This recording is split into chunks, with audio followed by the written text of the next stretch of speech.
எல்லாருக்கும் வணக்கம். நான் Hema Subramanian. Welcome to home cooking Tamil. Gulab jamun இது இல்லாமல் நமக்கு ஃபெஸ்டிவல் ஸ்வீட்ஸ் கம்ப்ளீட்டே ஆகாது. இன்னைக்கு நம்ம ஸ்டோரில் வாங்குற குலாப் ஜாமுன் மிக்ஸ் இல்லாமல் நம்ம வீட்லேயே இதை செய்ய போகிறோம். வெளியில் நல்ல கோல்டனாகவும் நல்ல உள்ள சாஃப்டாக ஜூஸியாக இருக்கிற மாதிரி இந்த ஜாமுன் எப்படி செய்யறதுன்னு பார்க்கலாம் வாங்க. ஒரு அகலமான பவுலில் 200 கிராம் ஃப்ரெஷ்ஷான கோவாவை எடுத்துக்கலாம். இது இனிப்பு சேர்க்காத கோவா. இது கூட 200 கிராம் ஃப்ரெஷ்ஷான பன்னீரை துருவி எடுத்துக்கலாம். ரெண்டுத்தையும் நல்ல சாஃப்டான மாவா கலந்து எடுத்துக்கலாம்.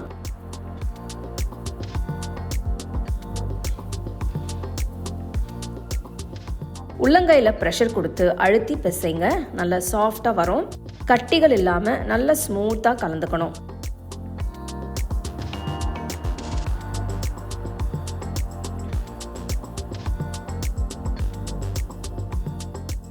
இது கூட அரை கப் அளவுக்கு மைதாவை சேர்த்துக்கலாம். மைதாவை கோவால பன்னீரில் இருக்கிற மாய்ஸ்சர்லேயே நல்லா மிக்ஸ் பண்ணிக்கலாம். மாவு பிசைய பால் இல்லை தண்ணி எதுவுமே ஊற்ற தேவையில்லை.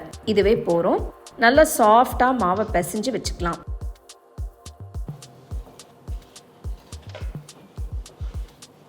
பாருங்க மாவு எவ்வளோ சாஃப்டாக வந்திருக்குன்னு.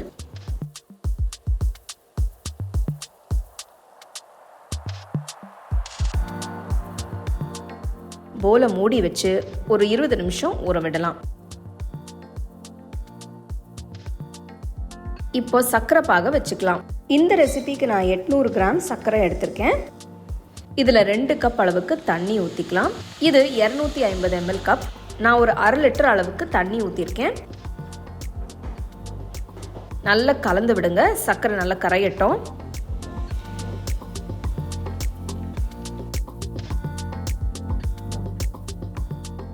சர்க்கரை நல்லா கரைஞ்சதும் 1/2 டீஸ்பூன் ஏலக்காய் தூள் சேர்த்துக்கலாம். கலருக்கும் வாசனைக்கும் கொஞ்சமாக குங்குமப்பூ சேர்த்துக்கலாம்.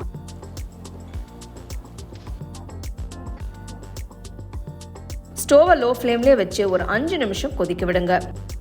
5 நிமிஷம் ஆனதும் ஸ்டோவை ஆஃப் பண்ணிட்டு சர்க்கரை பாக இறக்கி வச்சிருங்க.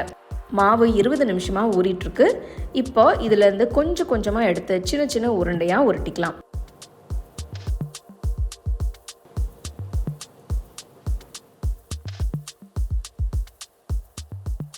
எல்லா மாவும் இதே மாதிரி சின்ன சின்ன உருண்டையா விரிசல் இல்லாம உருட்டி வச்சுக்கலாம். ஒரு கடாயில பொரிக்க தேவையான எண்ணெயை ஊற்றி எண்ணெய் சூடானதும் ப்ரிப்பேர் பண்ணி வச்ச பால்ஸை மெதுவா ஒன்று ஒன்றா போடுங்க. ஒரே சமயத்துல நிறைய போடாம கொஞ்சம் கொஞ்சமா சேர்த்து நல்லா பொரிச்சுக்கலாம். நான் இங்க 4 நாளா போடுறேன். ஸ்டோவை லோ ஃப்ளேம்லேயே வச்சு செய்யுங்க. உங்க கடாய் சைஸுக்கு தகுந்த மாதிரி சேர்த்த எண்ணெய்க்கு தகுந்த மாதிரி அட்ஜஸ்ட் பண்ணி பால்ஸை போடுங்க. எண்ணெயில் சேர்த்ததும் திருப்பி விட்டுட்டே இருங்க. அப்போதான் உள்ள நல்லா வேகும். அப்புறம் எல்லா பக்கமுமே பொன்னிறமாக ரோஸ்ட் ஆகணும்.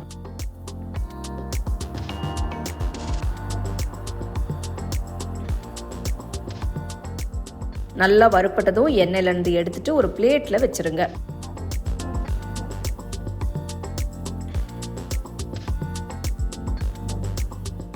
இப்போ பொரிச்ச பால்ஸை சூடான சர்க்கரை பாகில் சேர்த்து ஊற விடலாம். மினிமம் அட்லீஸ்ட் ஒரு 6லேருந்து 7 மணி நேரம் ஊறினாலும் நல்லா தான் இருக்கும்.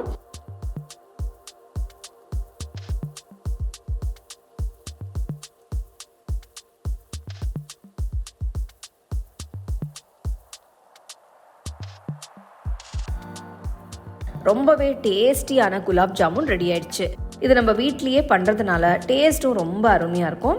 கடையில் வாங்கி செய்கிற மிக்ஸை விட இது இன்னும் டேஸ்டாகவும் ஜூஸியாக இருக்கும். எப்பவும் செய்யறது தான், ஆனால் இந்த தடவை ரொம்ப ஸ்பெஷலாக இருக்கேன்னு உங்கள் வீட்டில் எல்லாரும் சொல்லுவாங்க. பாருங்க எவ்வளோ சாஃப்டாக எவ்வளோ ஜூஸியாக இருக்குன்னு.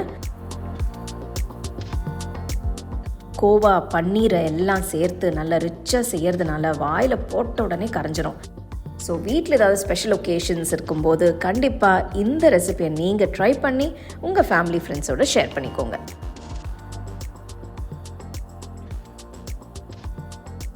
உங்களுக்கு நான் இந்த வீடியோவில் யூஸ் பண்ணுற ப்ராடக்ட்ஸ் பிடிச்சதுன்னா கீழே டேக் பண்ணியிருக்கேன். செக் பண்ணி பாருங்கள். டீட்டெயில்டான ரெசிபிக்கு homecookingshow.in வெப்சைட்டை செக் பண்ணுங்கள். The second edition of the home cooking book is now available on Amazon as well as on shop.homecookingshow.in.